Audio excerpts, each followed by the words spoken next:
Good morning, students. Today we are going to learn about the topic moment of force.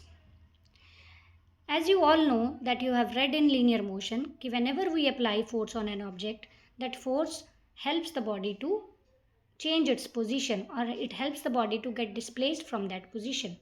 In the same way, in rotational motion, what we will study that whenever we apply force on an object, it gets displaced but it also rotates about the fixed position.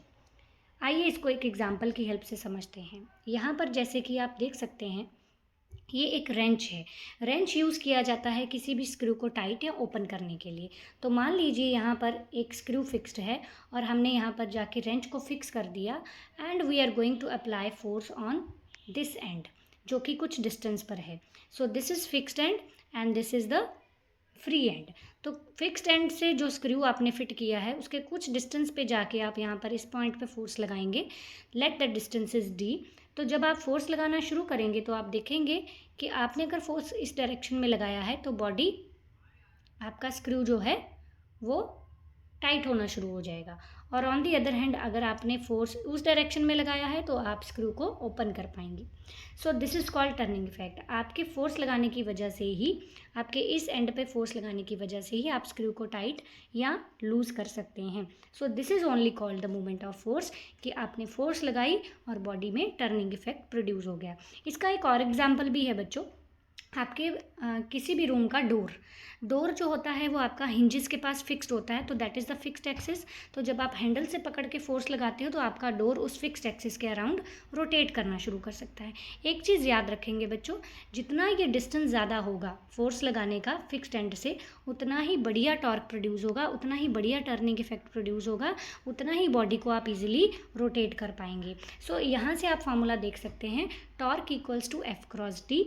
इसका मतलब है कि अगर आप force बढ़ा लेंगे या distance बढ़ा लेंगे फिक्स्ड एंड से फोर्स एप्लीकेशन का तो भी आपका टॉर्क जो है वो इंक्रीज़ हो जाएगा। देखिए बच्चे, यहाँ से सिर्फ एक चीज़ को समझना है कि moment of force, torque, turning effect का मतलब क्या है कि आप बॉडी को रोटेट करना चाहते हैं और वो रोटेशन सिर्फ दो ही चीज़ों पे डिपेंड करती है कि आपने कितनी फोर्स लगाई और कितनी दूरी से लगाई, कितने डिस्टेंस से लगाई। जितने डिस्टेंस से, जितनी दूरी से आप फोर्स लगाएंगे उतनी ही जल्दी आप बढ़िया रोटेशनल इफेक्ट जो है वो प्रोड्यूस कर पाएंगे, टर्निंग इफेक्ट जो है वो प्रोड्यूस कर पाएंगे। सो बच्चा, क्योंकि this is F cross D तो क्रॉस प्रोडक्ट को हमेशा हम साइन के एंगल के साथ ओपन करते हैं तो it will be F D sine theta. आप इसको ओपन करके ये भी लिख सकते हैं। तो यहाँ पर इन्होंने बताया है कि थीटा जब 90 है तो टॉर्क मैक्सिमम हो जाएगा बिकॉज साइन 90 इज़ मैक्सिमम। जब थीटा 0 है तो आपका टॉर्क क्या हो जाएगा, 0। इसका मतलब क्या है कि फोर्स और डिस्टेंस के बीच में अगर एंगल 90 का है तो आपका मैक्सिमम फोर्स प्रोड्यूस होगा और अगर एंगल 0 हो गया तो आपका फोर्स क्या हो जाएगा, मिनिमम। डिस्टेंस मिनिमम हो जाएगा तो टॉर्क भी मिनिमम हो जाएगा। एंगल अगर आपका 0 डिग्री हो जाएगा तो भी टॉर्क मिनिमम हो जाएगा। तो इसलिए आप इसको जो है इस फॉर्मूले के थ्रू भी इजीली समझ सकते हैं। तो ये दूसरा फॉर्मूला था, torque equals to R F sine theta. अब यहाँ पर एक एग्जाम्पल भी दिया गया है।